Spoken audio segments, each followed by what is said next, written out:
और आज लिख लीजिए, ये सनद रहे, ये प्रमाण रहे। इसीलिए मैं कह रहा हूँ, नरेंद्र मोदी जी बनारस के पॉलिटिक्स से उल्टे पांव गुजरात के तरफ भाग चुके हैं।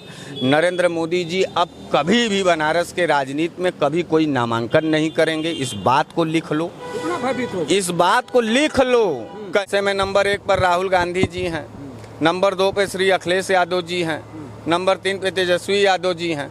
ये लोग ऐसे नेता हैं कि जब ये बोलते हैं तो आम आदमी अपने सवाल और अपने बात को महसूस करता है उनके भाषा में, उनके भाव में। अब योगी जी चाहे हैंडल पकड़ें चाहे स्टीयरिंग, अब योगी जी से भाजपा की गाड़ी नहीं संभल पाएगी। कि यशस्वी अखिलेश यादव जी के नेतृत्व में जो भावी मुख्यमंत्री उत्तर प्रदेश 2027 हैं, उनके नेतृत्व में पूरा का पूरा इंडिया गठबंधन 50,000 से हर सीट पर अंतर से जीतने जा रही है। ये चुनाव में, इसी उपचुनाव में एक भी सीट भारतीय जनता पार्टी को मिलने वाला नहीं है उत्तर प्रदेश में। तो मोदी जी ने भी कहा कि भाई हम भगवान हैं, बायोलॉजिकल हम ये नहीं है। हाँ, तो अब भगवान बनाम भगवान की लड़ाई हो रही है। तो भगवान, अब नरेंद्र मोदी जी जब भगवान होंगे तो बाबा विश्वनाथ से लड़ लेंगे। बाबा बद्रीनाथ में तो हार ही गए, राम जी से हार ही गए। तो भारतीय जनता पार्टी का जो स्थापना दिवस है, जिस दिन भारतीय जनता पार्टी बनाई गई थी, उसको गूगल पर आप सर्च कर लीजिएगा। उसी तारीख को बनारस वाले मिश्रा जी इसी बनारस के सड़कों पे भारत बर्बादी दिवस मनाएंगे। साथियों नमस्कार, मैं हूं रजनीश और आप जन आदर्श भारत देख रहे हैं। देश में लोकसभा चुनाव खत्म हुआ और जो लोकसभा में भारतीय जनता पार्टी की करारी हार थी, खास करके अयोध्या की सीट भारतीय जनता पार्टी हारी और वो हार को अभी तक वो भुला भी नहीं पाए थे। उसके बाद उपचुनाव हुआ, देश में 13 सीटों पर उपचुनाव हुआ और भारतीय जनता पार्टी फिर बुरी तरह से हार गई। हम अयोध्या का जिक्र इसलिए कर रहे हैं कि अयोध्या की जो हार थी वो भारतीय जनता पार्टी के लिए बहुत बड़ी सबब बन गई। उसके बाद समझिए कि बद्रीनाथ में चुनाव हुआ और बद्रीनाथ में भी कांग्रेस पार्टी ने भारतीय जनता पार्टी को धूल चटा दिया। देश के प्रधानमंत्री नरेंद्र मोदी जी के संसदीय क्षेत्र में आ गए हैं और मोदी जी के संसदीय क्षेत्र में हमारे साथ बातचीत करने के लिए बनारस वाले मिश्रा जी हैं, जिनको एक बात कहें तो भविष्य वक्ता है। जो जो कह रहे हैं वो सही उतरता जा रहा है। बहुत बहुत स्वागत है आपका। बहुत बहुत धन्यवाद। आज तो खुशी काफ़ी ज़्यादा होगी। भारतीय जनता पार्टी बुरी तरह से हार गई, अयोध्या हारे, बद्रीनाथ हार गए, अभी केदारनाथ में जो वहाँ की जो विधायक थी वो दिवंगत हो गई, वहाँ भी चुनाव होना है। तो बुरी तरह से हारी भी बीजेपी।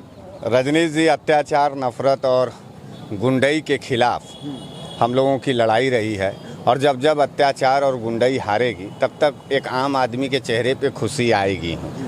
हमारी और आपका जो लड़ाई था वो लड़ाई किसी दल के खिलाफ नहीं था। आदरणीय नरेंद्र मोदी जी हमारे देश के प्रधानमंत्री हैं और हम नहीं चाहते कि हम अपने देश के प्रधानमंत्री को अपमानित करें। हम अपने देश के प्रधानमंत्री को, नरेंद्र मोदी जी को, उनके काली नीयत के खिलाफ उनको बार बार टंच करें। लेकिन हालात और परिस्थितियां इस तरीके से हैं और राजनीतिक होने के कारण एज ए पत्रकार जब आप सवाल पूछते हैं तब हृदय का जो बात रहता है वो खुल करके आपके मंच पर हम लोग रखते हैं। और हमको ये लगता है कि नरेंद्र मोदी जी तो कहीं हम लोगों से मिल नहीं पाएंगे, तो जन आदर्श भारत को ही नरेंद्र मोदी जी हम लोग समझ लेते हैं और अपना आक्रोश, प्यार, गुस्सा, इजहार सब यही जन आदर्श भारत के प्लेटफार्म पर करते हैं। अच्छा, ये मोदी जी को समझ करके भड़ास निकालते हैं और किसको देखें? भाजपा के लोग कहीं जनता के बीच में दिखाई नहीं देते हैं। नरेंद्र मोदी जी का एसपीजी सुरक्षा है और अंबानी के परिवार में जब शादी ब्याह पड़ेगा तो हम लोग वहाँ जा ही नहीं पाएंगे कि वहाँ वो उठन पकड़ लें अपने मोदी जी को, अपने सांसद जी को, कह दें कि लाइट बिजली बत्ती खराब है, पेपर लीक का मामला है। तो ये जो मामला पूरा आपने बताया कि 13 सीटों में 2 सीटें सिर्फ भारतीय जनता पार्टी जीती है, तो मैं तो इसके लिए पहले उन सभी निर्वाचन क्षेत्र के क्षेत्रीय जनता को चरण पकड़ करके धन्यवाद देना चाहता हूँ कि जो लड़ाई पिछले 10 साल से हम लोगों ने लड़ा अपने रोजी रोजगार के लिए, अपने बहन बेटियों के लिए, अपने देश के किसान नौजवानों के लिए, उसको कुछ हद तक आप लोगों ने सार्थक किया और एक आस अब दिखाई दे रही है कि नफरत का अंधेरा अब छटने वाला है, राजनीतिक गुंडागर्दी का अंधेरा अब छटने वाला है, शांति का सूर्य अब उदय होगा, एकता का सूर्य अब उदय होगा और तरक्की का सूर्य अब उदय होगा और हमारे ज़िंदगी में अब खुशहालियाँ आएंगी। देखिए, नरेंद्र मोदी जी इस देश के लिए कभी भी, चाहे गुजरात में जब तक वो मुख्यमंत्री थे और उसके बाद देश में वो प्रधानमंत्री बने, इस देश के लिए कभी भी वो शुभ साबित नहीं हुए, अच्छे साबित नहीं हुए। मैं उनको व्यक्तिगत टिप्पणी नहीं कर रहा हूँ। आदरणीय राहुल गांधी जी ने कल एक अपील किया है हम विपक्षियों से कि किसी भी राजनेता को अब अपमानित और उनका अपमानित भाषा मत उपयोग करिए। इसलिए आज आप हमारे पूरे भाषा को संयम शैली में देखेंगे और राजनीतिक स्तर पर हम उनका विरोध कर सकते हैं। राहुल गांधी के कहने पर इतना असर हो गया? राहुल गांधी के ही कहने पर पूरे देश में असर हो गया तो क्या हम इस देश के बाहर के हैं? इस समय 2-3 ऐसे नेता हैं जिनको सुनने के बाद अंतर मन में परिवर्तित विचारधारा परिवर्तित हो जा रही है, गुस्सा और आक्रोश परिवर्तित हो जा रही है। जैसे मैं नंबर 1 पर राहुल गांधी जी हैं, नंबर 2 पे श्री अखिलेश यादव जी हैं, नंबर 3 पे तेजस्वी यादव जी हैं। ये लोग ऐसे नेता हैं कि जब ये बोलते हैं तो आम आदमी अपने सवाल और अपने बात को महसूस करता है उनके भाषा में, उनके भाव में। तो नरेंद्र मोदी जी की यह करारी हार है, ये भाजपा की हार नहीं है। ये जो 13 सीटों पर चुनाव हुआ और इसमें जो 11 सीट हारे हैं पूरे देश में, ये नरेंद्र मोदी की हार है, ये भाजपा की हार नहीं है। और नरेंद्र मोदी जी की हार का शुरुआत सन 2024 से शुरू हो चुका है। अभी आने वाले दिनों में जो उत्तर प्रदेश में चुनाव होंगे, इसमें पूरी की पूरी सीटों पर इंडिया गठबंधन चुनाव जीतने जा रही है। हाँ, हम देखिए बड़े स्पष्ट वक्ता हैं और किसी के भी पक्ष में बहुत ज़्यादा बोलना नहीं चाहते हैं। हम आपको एक चीज़ और बता दें, ये कॉमन बात है, शायद इंडिया गठबंधन के नेताओं को सुनने के बाद कुछ आत्मबोध हो। यह जो वोटिंग हो रही है, यह जो इंडिया गठबंधन चुनाव जीत रहा है, वो श्री राहुल गांधी जी का और अखिलेश यादव जी का और तेजस्वी यादव जी का या अन्य विपक्षी नेताओं का जो संघर्ष है वो तो हैया है। भाई, विपक्ष के नेता हैं वो सड़क पर रहेंगे, लेकिन ये तमाम जो विपक्ष और इंडिया गठबंधन के दल के लोग हैं, ये अति आत्मविश्वास में न ठहर जाएं, न रुकें। यह चुनाव पूरा का पूरा कोई दल नहीं, कोई राजनीतिक दल नरेंद्र मोदी के खिलाफ नहीं लड़ रहा है। आम जनता लड़ रहा है, बेरोजगारी लड़ रही है और महंगाई लड़ रही है। नरेंद्र मोदी जी सबसे लड़ लिए और सबको हराए। अखिलेश यादव जी से भी लड़े 2022 में, देख लीजिए हालत क्या थी। सन 2014 से 24 के बीच में कांग्रेस को हर राज्य में और स्टेट से लेकर के नेशनल लेवल तक उन्होंने पटक करके धोया, एक एक सीट के लिए तरसाया। भाई, जो बात है वो सहमत है, इसीलिए मैं जाना पहचाना जाता हूँ कि कॉमन लाइन पर बात करता हूँ। और आपके मंच को भी, जन आदर्श भारत को भी इसीलिए लोग, जनता देखती है कि ये आदमी ज़मीन से जुड़े हुए बातों को अपने प्लेटफॉर्म पे दिखाता है। तो भैया मेरे इंडिया गठबंधन वालों, ये मत सोचिए कि ये आपके काबिलियत पर वोट जा रही है। ये आपका भाग्य है कि महंगाई आपका साथ दे रही है, बेरोजगारी आपका साथ दे रही है। और महंगाई और बेरोजगारी और पेपर लीक, ये सब ऐसे अस्त्र हैं इंडिया गठबंधन के कि इसमें एक मोदी नहीं, लाखों मोदी चट्टान की तरह भले खड़े हो जाएं, लेकिन धाराशाही हो जाएंगे, ज़मीन चाट जाएंगे, जमी दोष हो जाएंगे। अच्छा, एक सवाल हमारा ये है कि जनता जिस तरह से जनादेश दे रही है, उत्तर प्रदेश में भी उपचुनाव होना, अभी इसके बाद फिर उपचुनाव होना है, तो इस उत्तर प्रदेश में अब लोग तो कह रहे हैं कि ये बड़ी कठिन परीक्षा योगी जी की है। योगी जी पूरी तरह से अब हैंडल कर रहे हैं, कह रहे हैं कि प्रत्याशी हम अब तय करेंगे। भाई, प्रत्याशी कौन लड़ेगा? इससे पहले वो प्रत्याशी तय नहीं करते थे, तो इस बार बड़ी मजबूती के साथ अब योगी जी चाहे हैंडल पकड़ें चाहे स्टीयरिंग, अब योगी जी से भाजपा की गाड़ी नहीं संभल पाएगी। नरेंद्र मोदी जी भी भाजपा का गाड़ी नहीं संभाल पाएंगे। ये भाजपा का जो गाड़ी है भारी भरकम, ये एक्सीडेंटल जोन में चल रहा है, ये पलटेगी जरूर, ये क्षतिग्रस्त हो जाएगी, टूट जाएगी, फूट जाएगी। इसके तरफ एक जनता का एक नज़र जाने वाला नहीं है। और उत्तर प्रदेश को लेकर के मेरे जहन में जो सवाल है उपचुनाव को लेकर के, मैं उसको आज आपके सामने प्रदर्शित करना चाहता हूं। मैं साफ साफ लफ्ज़ों में यह कहना चाहता हूं कि यशस्वी अखिलेश यादव जी के नेतृत्व में जो भावी मुख्यमंत्री उत्तर प्रदेश 2027 हैं, उनके नेतृत्व में पूरा का पूरा इंडिया गठबंधन 50,000 से हर सीट पर अंतर से जीतने जा रही है। ये चुनाव में, इसी उपचुनाव में एक भी सीट भारतीय जनता पार्टी को मिलने वाला नहीं है उत्तर प्रदेश में।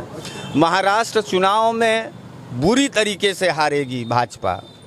वहीं अघाड़ी को लेकर के उद्धव ठाकरे जी के नेतृत्व में महाराष्ट्र में एक बड़ी सरकार बनने जा रही है। तो अब नरेंद्र मोदी का पूरी की पूरी हताशा, निराशा और जो पराजय है उसका अध्याय शुरू हो गया है। अच्छा मिश्रा जी, एक बात हम कहेंगे इससे पहले। मिश्रा जी, आप जब बोलते थे, हम ये कई बार हम कह भी चुके हैं, जब आप पहले बोलते थे तो उसका असर लगता था कि नहीं हो रहा है, चूँकि 17 के बाद जो है 19 भी जीत गई भारतीय जनता पार्टी, 14 के बाद 17, 17 के बाद 19, 19 के बाद 22 भी जीते, 24 हार गए। लेकिन अभी जिस तरह से करारी हार हो रही है भारतीय जनता पार्टी की, जनता के बीच जब हम लोग जाते थे तो जनता के बीच उनके जहन में एक बात होती थी कि मोदी जी को कोई हराने वाला या मोदी जी को टक्कर देने वाला कोई नेता नहीं है। लेकिन अब लगता है कि जनता का भ्रम पूरी तरह से टूट गया है।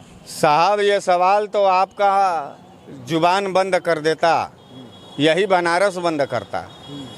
यही नरेंद्र मोदी जी हारते, इसी 2024 में हारते। बशर्ते जो इंडिया गठबंधन के कैंडिडेट महोदय थे वो जी जान लगा करके लड़े नहीं तो तस्वीर और आज कुछ और होता।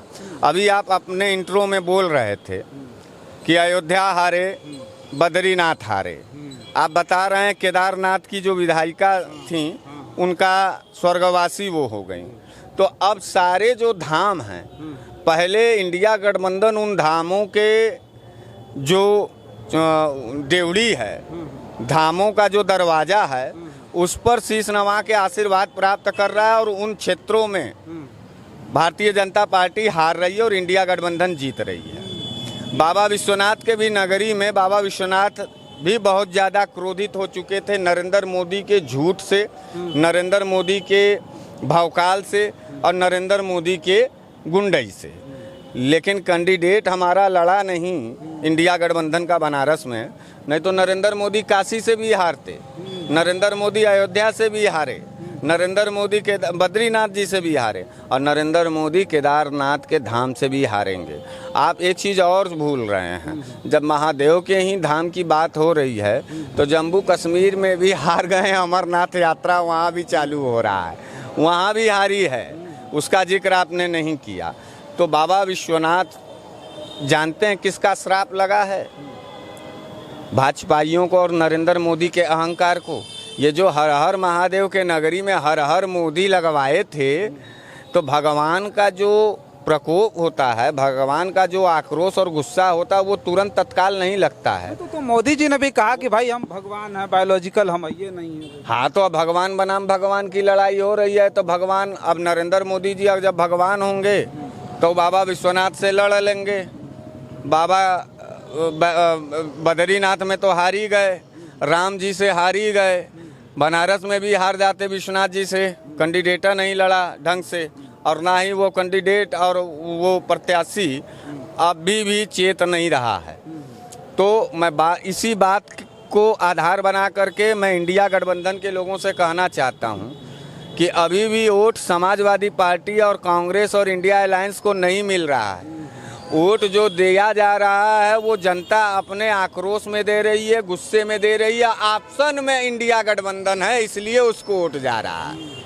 बात देखिए, सपा सपा है, सबको मर्चा लगेगा, लेकिन जो सत्य बात रोड पर बतियाने के बाद निकल के आ रही है वो ये है कि महंगाई के खिलाफ, महंगाई लड़ रही है नरेंद्र मोदी से, बेरोजगारी लड़ रही है नरेंद्र मोदी से, किसानों की लाश, किसानों की आत्मा लड़ रही है, बहन बेटियों की चीख और पुकार लड़ रही है नरेंद्र मोदी से।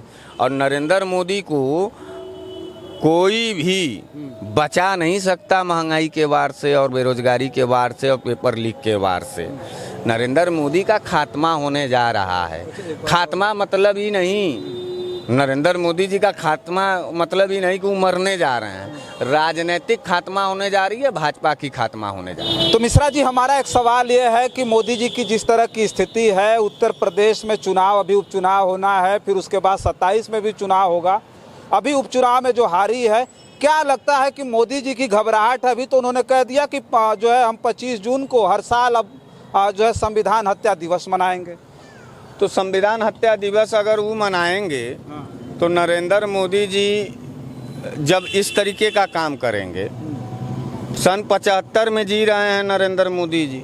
अब सोचिए, देश का प्रधानमंत्री को सन 27 में जीना है, सन 2029 में जीना है, 32 में जीना है। तो पीछे इसीलिए मैं कहता हूँ कि भाजपाई हमेशा उल्टा पैदा होते हैं। जितने भी लोग हैं वो उल्टा पैदा होते हैं। आम इंसान सीधा पैदा होता है, भाजपाई वर्ग ऐसा है जो उल्टा पैदा होता है। चलना है सन 2024 के बाद 25, 26, 27, 28, 29, 30, 50।